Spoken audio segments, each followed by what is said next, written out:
will be tracked down, and together with those in police custody, they shall face the full might of the law. As the South African Police Service and the Interministerial Committee, we are not here to point fingers as to who was in the wrong. As per the Event Safety and Security Planning Committee, that you will be referring to it as ESSPC, all protocols have been followed and adhered to ensure the successful delivery of the concert, with an exception of what occurred at the Sasol garage, which was unforeseen. Our planning was not extended to the Sasol garage, which is located -+3 km away from the stadium. However, unforeseen circumstances like failure of traffic management and congestion of mobile network push fans people to the garage, which resulted in the chaotic situation. Let us not shift our focus from the fact that the Global Citizen Festival Mandela 100 was an absolute success. We would like to thank everyone involved for their contribution and further apologize on behalf of the ESSPC and IMC and all other people who were involved in the organization of the event for any inconvenience caused, pain, trauma, injuries, and any loss suffered.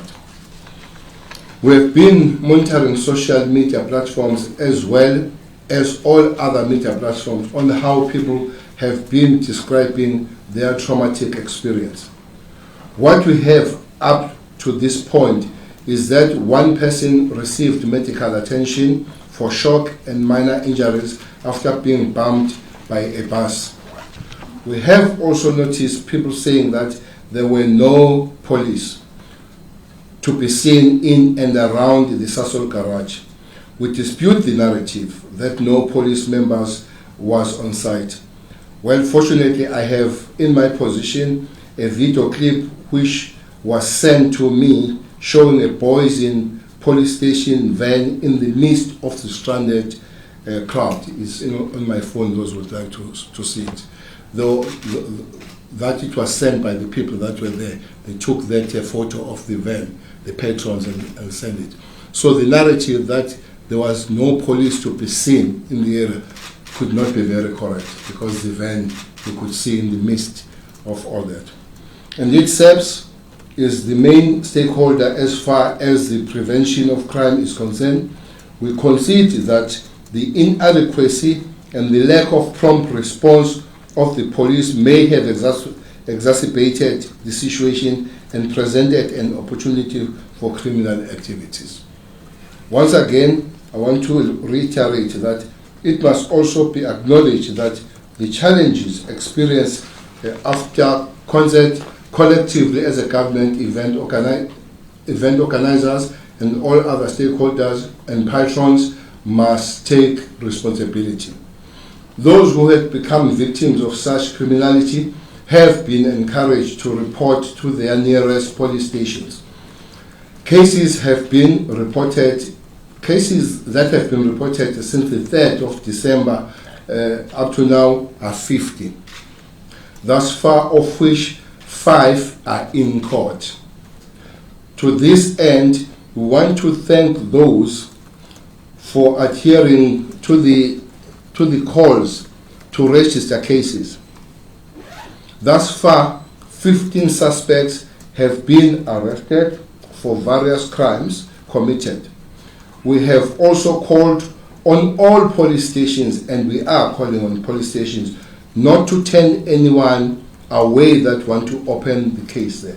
What has happened, the reports is that people go to police station to open the case, and they are told that go to the police station where the thing happened, which happens to be Poison.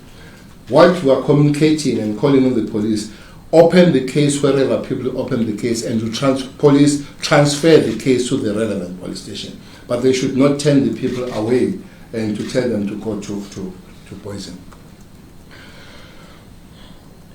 South African has delivered many successful events, and the Global Festival was policed in line with the classification of the event.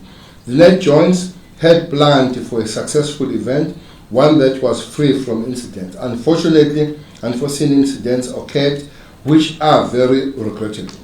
In conclusion, as the South African Police Service, we are committed to ensure that future incidents of this nature will be attended to with utmost efficiency to avoid a repetition of what transpired on Monday morning. Police will at all relevant times stay true to our vision to ensure the safety of the citizens of South Africa, although we have to take collective responsibility of what happened. The SAPS will never abandon our constitutional responsibility to protect and serve the inhabitants of South Africa and uphold the law. I just want to go to figures that I've given. 15 suspects have been arrested. That puts together almost the whole day. There are people that were arrested earlier on. People that were arrested for this practical and particular time are 6. And those people have been taken to court yesterday and they've been sent back to custody. But others that happened during the day and other things, they have been given the bail. But these in particular, who have been arrested for this chaos after 11:30 are in custody. And 50 cases are reported and are open. We'll be doing further investigations, and there are quite several people that are still going to pick up on this. I just wanted to work and make some clarification around the figures. Thank you very much. Minister, thank you very much for that address. We move now straight into our Q&A sessions. I'm going to ask members of the media to please introduce yourself and the media house you're representing. The AN will be my first. Any other takers? AN will be second, third. Anyone else? Fourth and fifth. And is there anyone else from Cape Town before we wrap up the site? Sisonke, you will go last. Thank you very much. Leanne, over to you. Afternoon, Leanne from ENCA. Can you tell us which charges the suspects have been arrested for, particularly the 6 who were arrested for the incident after the concert? And am I correct that of the 15 people arrested, 6 of them are for the incident post the concert?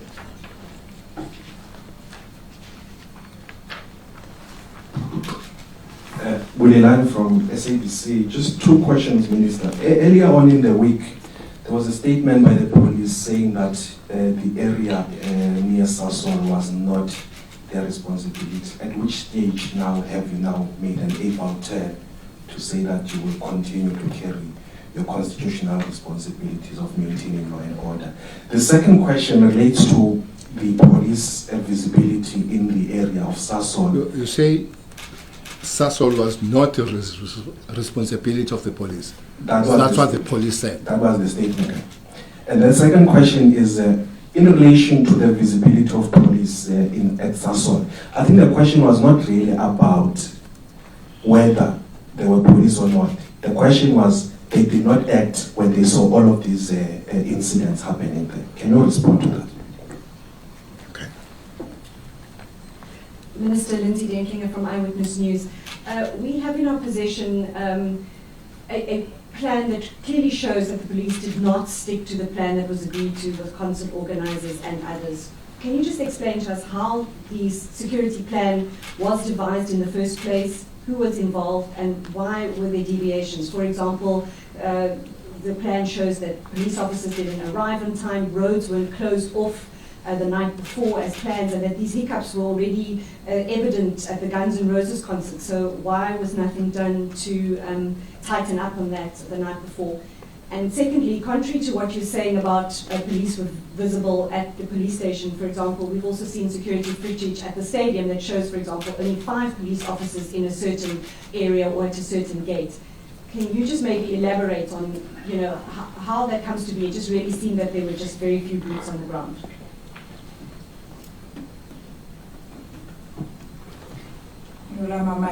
SABC.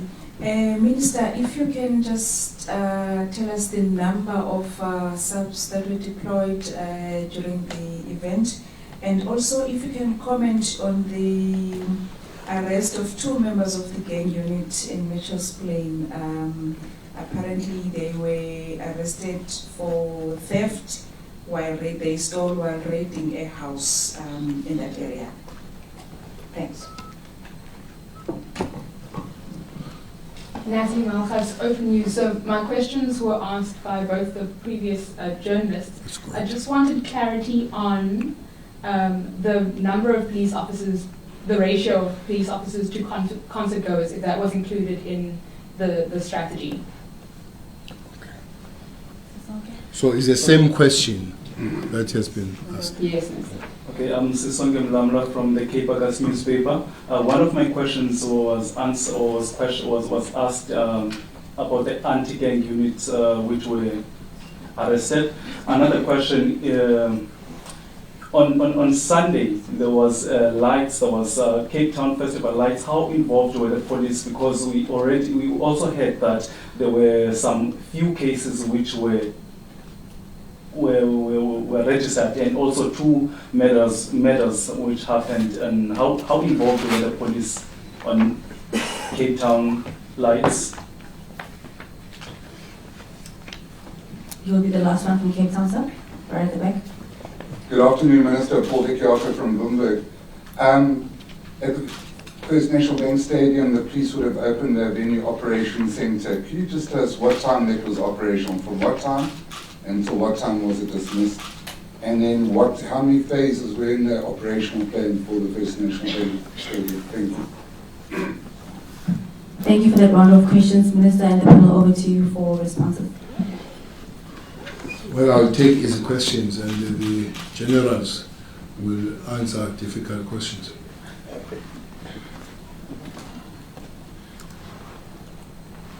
What people were arrested for ANCA, that will be explained by the head of the operation, the General PSS Protection Services.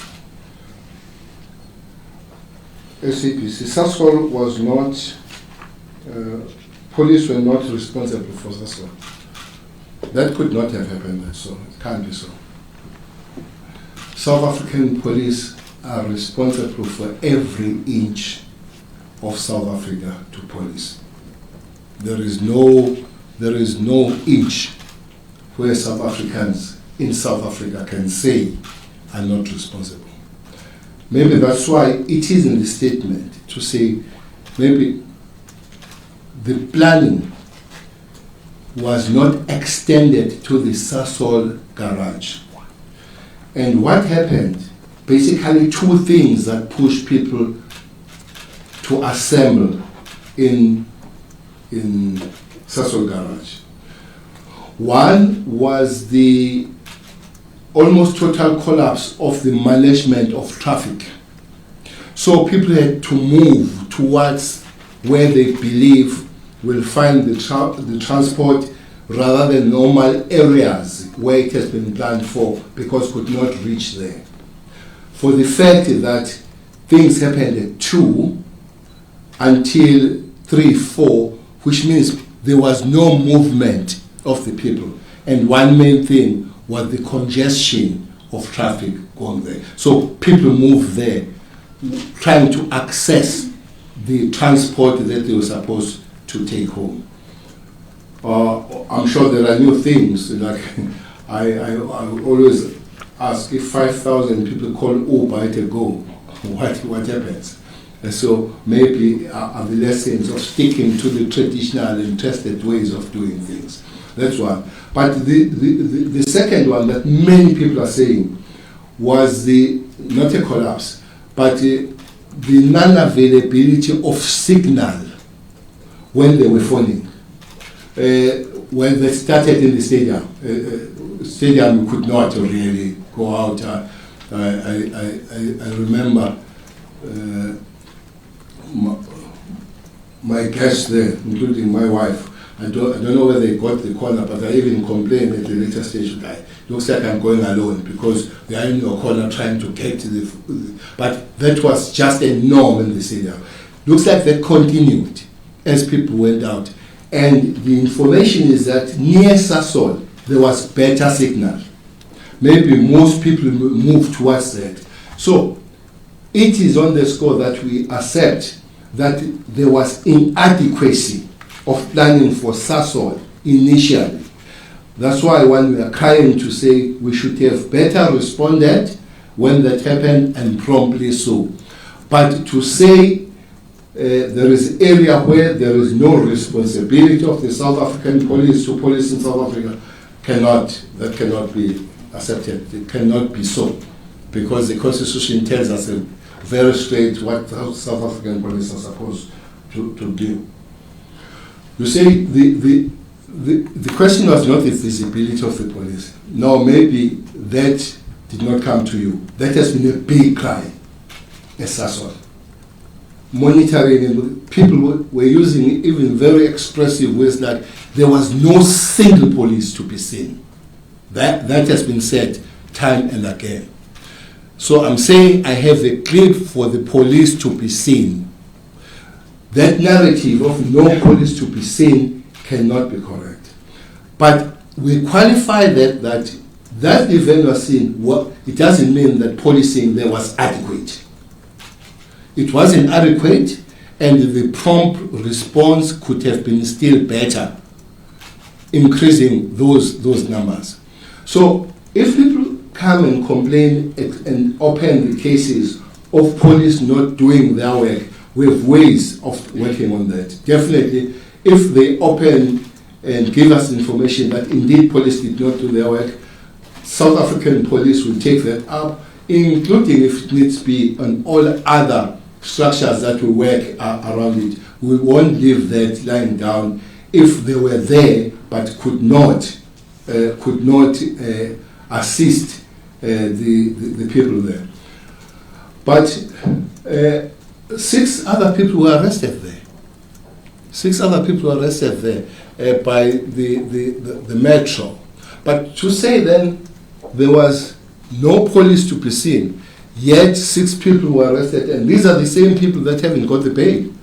So there is a bit of contradiction that there were no police, but 6 people were arrested in the same scene where there was chaos. I don't know how I will put that point when you say there were no visibility, but people were arrested, and those people, as we speak, are in custody. The plan, that you have a plan of not having a plan.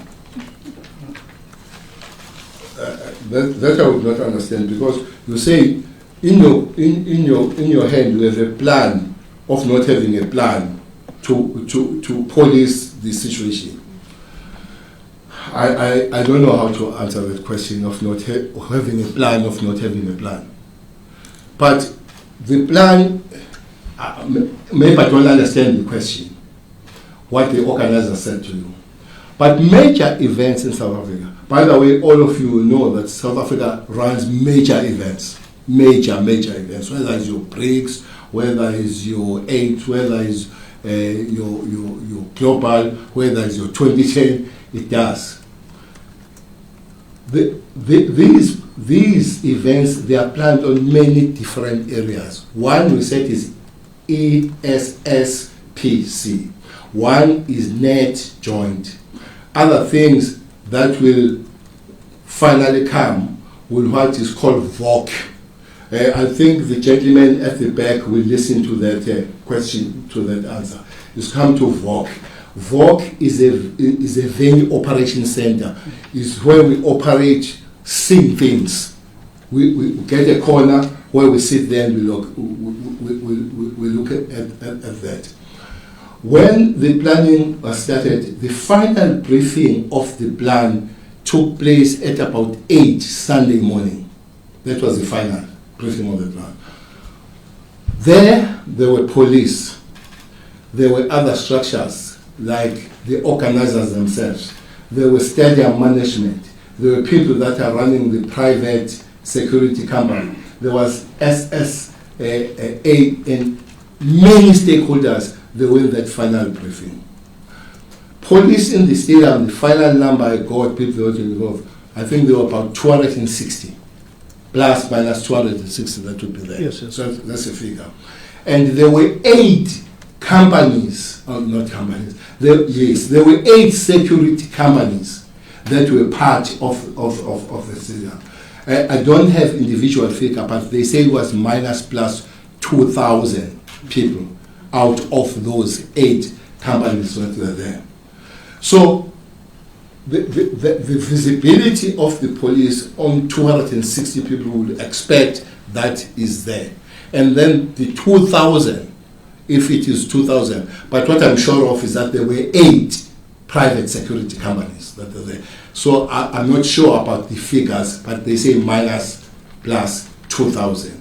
That gives you almost 460 people that would have been there around the stadium on that one.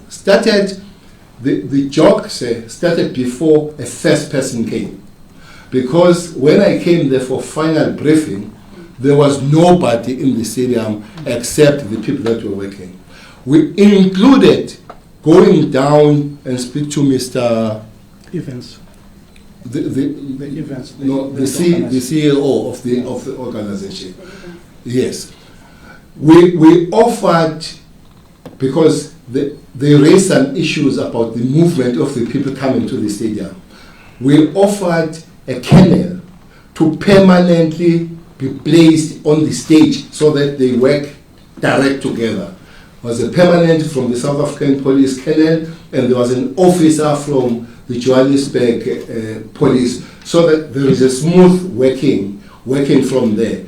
They would be receiving information from the stage and take the same information to the VOC that was manned by everybody, including the South African police, the police from the emergency services of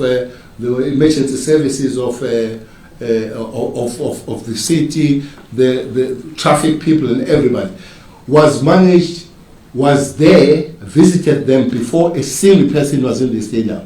That would be around about 8:30, 9, visiting them. Well, as the concert dismisses, I think I left the stadium at quarter to 12. But the National Commissioner was ready to go and address the police at 7 in the morning, after everybody has gone.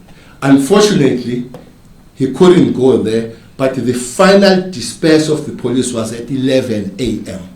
That was the final disperse of the police. So there was that narrative that I'm sure was from the stadium management, that when the show was off and then the police were left with the people. That is absolutely not true. Including the stadium, a person who was running the stadium, the stadium security, who was on the VOC together with the police, who left with some members of the senior police at 3:30 in the morning, at 3:30 to 4. But the operation was until 7 in the morning. So I don't know this plan of not having the plan, because organizers themselves were part of linking up with us, link them up with the officer. Maybe it will be explained better, really, what having a plan, that not having a plan, or not adequate plan. Number of the steps I have said about it. Yeah, Cape Town, we have an advantage of knowing things that other people don't know. Yes, we have arrested two members. It disappoints us, but we are also happy to say, doesn't matter who you are. The guys just got hooked in a small amount of about 15,000. They just got hooked. They stole that money. Surely they will find some years somewhere. They have lost the job, and I'm told they're young people. I'm told they're very young guys. I wonder. I really sympathize for the wives and the kids and all that. Losing your career for if it was money. So this is a call we make to our police every day to say, "Ningakhali, do your job, raise the matters with us. Let's sit down, let's talk." And there's some form of arrogance of wanting to bribe the owner of the house using the money they've stolen from him. And definitely can't sympathize with those people. But families, yes, indeed they are. It pains us because they belong to the few chosen. So you are chosen to do this special extra job on behalf of the people, and this is the way you take. And I have made a call to the senior officers to be hard on them, very hard, to teach the lesson to others that you are sent to do the job, you do the job. Cape Akas, I must say, the first portion of your question of the lights here, every event in South Africa will have police planning. Every event.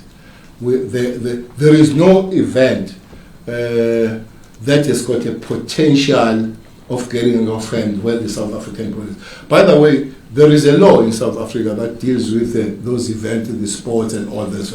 So police will have to consent at the end of the day if that goes on. If police doesn't consent, it won't. So I would simply say to you, keep that in your mind. But that 2 people died and all, I'm not going to sit here and give you the information that I don't have. The provincial commissioner has not reported for me to understand that, and that information I will take you after I've put. But it doesn't make it an authentic information that the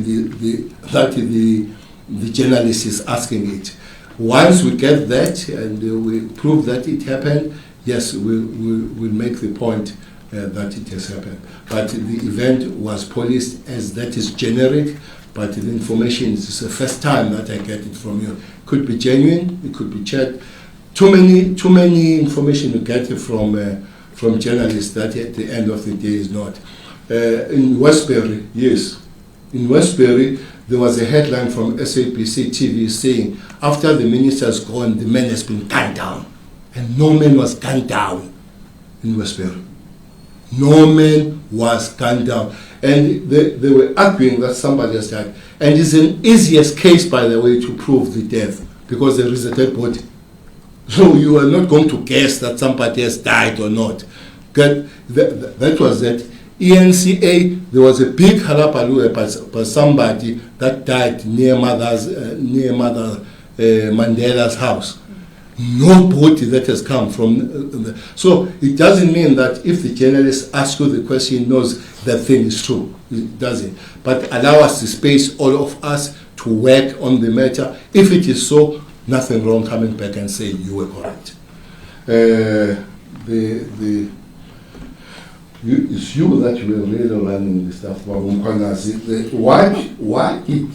did we arrest those people? Yes. Thank you. Thank you, Minister. We are answering, we are not commenting. Thank you, Minister. The 6 people who were arrested for common assault and theft.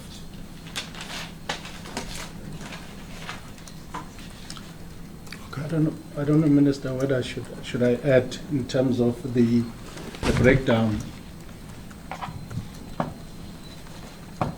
In terms of those arrests, thank you, Minister.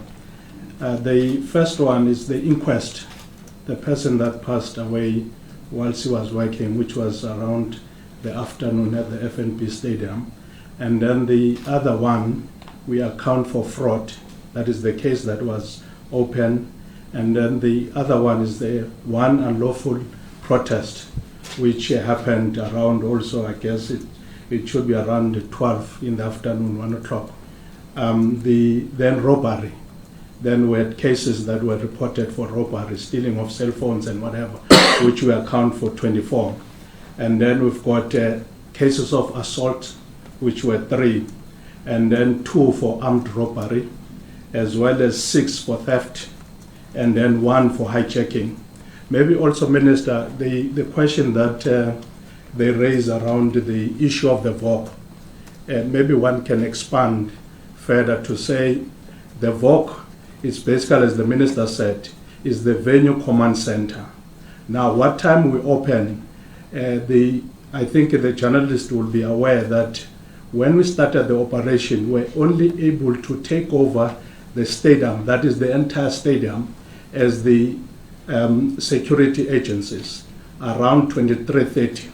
Now, what it means, it would mean that we started then sweeping the whole stadium, because the understanding and the agreement that we had with the organizers and the stadium is that everything should be on site at that time. So it means by 23:30, then we're responsible for the stadium. It means nobody would access the stadium.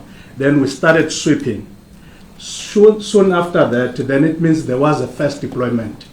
It means when we sweep, then we had a deployment around the stadium, which we took over until we handed over, which would be the Monday, as the Minister said, that we're able then to give the stadium back to the stadium management at around 7 o'clock. It means 24 hours where personnel would have a day shift, then we'll also have a night shift.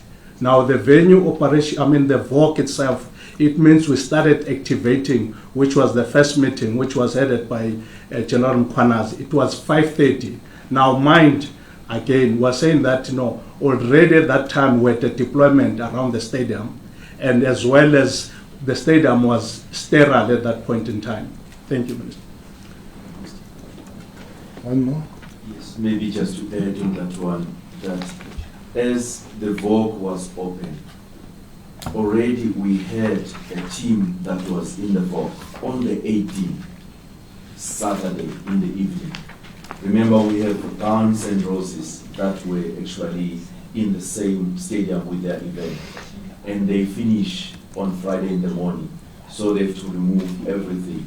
Then on Saturday we started 1800 hours. As we started at 5:30 on Sunday in the morning, we're not coming in for the first time. There were already members who were working on Saturday the whole evening, and we took over from them from 5:30. Meaning, as we proceeded to the following day, which was Monday now, when the team that started at 5:30 knocked off, there was another team that came in again and take over from them and proceeded until to the time the Minister is mentioned. Thank you. Thank you very much, Minister, and the two generals. We'll now cross over to Pretoria for any questions. Again, I'm going to ask you to introduce yourself and the media house you're representing. Pretoria, over to you. Thank you very much, Program Director. That said, in the panel of the Minister, yes, we do have a question from Pretoria. This is Vahle from Jacaranda FM. Minister, just for some clarity, whose responsibility would it normally be to say that a certain perimeter needs to be covered on such events? Because even on social media, a lot of people have been complaining that FNB is normally a hotspot for criminals even after soccer games have concluded. So I don't know, is it your responsibility as police or a joint initiative between the organizers of the events and the police? Thank you. Any other takers from Pretoria? I think that was the only question we have from Pretoria. Back to you. Thank you very much. Minister, over to you. Just before Minister, you respond, is there anyone else from Cape Town before we close? I'll take that one question. You have a follow-up? Someone will take that question and... Thank you. I'm Jamie Evans from News 24. May you please clarify, I heard earlier on 50 complaints. I just want to confirm I heard that correctly, and 15 arrests. Thank you.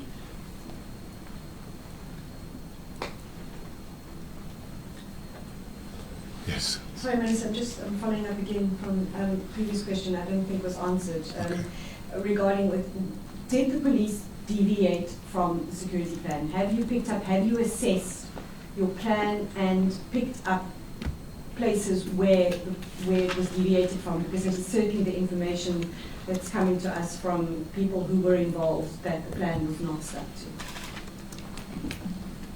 Thank you very much for those questions. We're now closing the Q&A session. Mr. Over to you for responses. I'll start. The last question interests me because you get information from the people who were involved, which means they were involved in planning and they deviated and they come to tell you that there was a deviation. Because if they were involved in planning and they tell you that there was a deviation, which means they deviated, I would like to get their names so that they can explain why did they deviate. But answering the question overall, is it Monday morning where we had a assessment in joints? It's Monday. Yeah, Monday morning. We had No, it's Tuesday. Tuesday morning. Yeah. Our Monday morning was that Monday morning. Yeah. Okay. Tuesday morning we had a thorough post-mortem of the joints where everybody was seated. That is Tuesday. If you look at the statement again, the statement says we are not here for finger pointing. We just want to make that point very clear. And we say we want to be collective. There are things that were supposed to have happened that did not happen.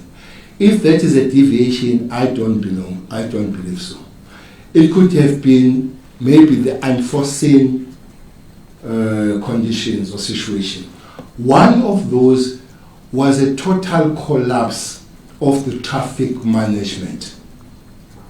Even in the assessment in Pretoria, there were members of the joints that spent 2.5 hours moving from the stadium to Nasrec.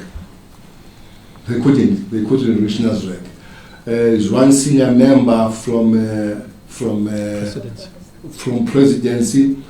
There's 2.5. The one senior member from DECO who spent 2 hours from stadium to Nasrec, which means there was a collapse of a plan when it comes to the movement of the people and movement of transport going back home. And that resulted, we believe, in the people assembling in Sasol Garage. So there's a question about that. I'll end. So a deviation is when people sit down and take decision that we have agreed on this, but we are stopping this. We agreed on this, but we are stopping this. We have given you the number of the police, the number of the security, and people did not leave their positions. They stayed there. You have just heard when did the police leave. Anyone who tells you anything, I'm told that a certain member of the stadium management or security issued a statement to say police went away. That member, for your information, spent almost an hour giving the input on the briefing, on the meeting where I was sitting, and talking about all of us, what are we going to do. And that member, I'm told, that he has been told by management that we'll have to withdraw the statement because it's not correct. If it's not done, the withdrawal, we know what to do. So wherever you had the deviation, deviation is when you are given a responsibility to do this and you take a decision to move away from that.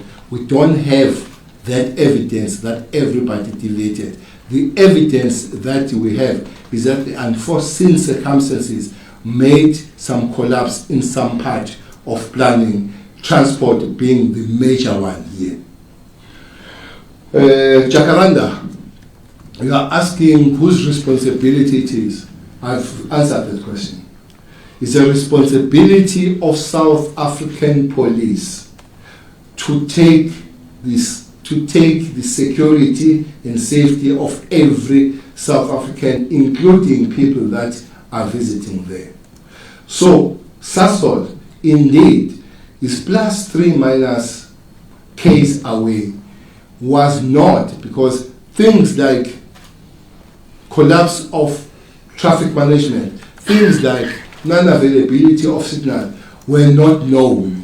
So we could not then have planned that people will assemble in 3 kilometers away from the stadium.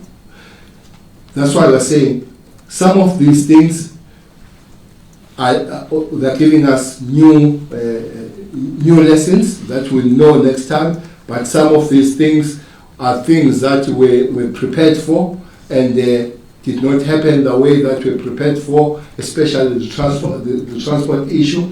But the issue of Sasol is giving us new lessons. But at no stage we would sit here and we say it was not a responsibility of the police to make that South Africans are safe, and we take care of the safety of them. 50, remember, we made a call that people must must go report, open the cases at the police station. 50 of those have been reported. 15 people are arrested. They are arrested overall. There is one used to be very popular musician who has been arrested on this one for protesting earlier on. She has appeared in court, eh? Yes. So Yes, we yes. can mention the name, that Messi Parela, who was arrested for that. Between or among these 15, 6 are those that were arrested for this particular period we are talking about, who have appeared in court but did not get the bail. And then 5 cases are in court, eh? Yes, Minister. Are in court. 5 cases in court, 50 reported, 15 arrested, 9 warned or given the bail, 6 of them in custody. Those are the figures. Sorry, how can 5 be in court if 6 didn't get bail? 5 cases, not 5 people. cases. Okay? Okay. 5-0. And 5 cases reported. Yes. 50. And investigation is continuing. Journalists are good with numbers. They better do. Thanks. Minister, thank you very much for the response, and that brings us to the conclusion of our business this afternoon. And just another side note to members of the media, tomorrow, Minister will be briefing you guys on SAP as engineers. The media advisor will follow shortly. Thank you.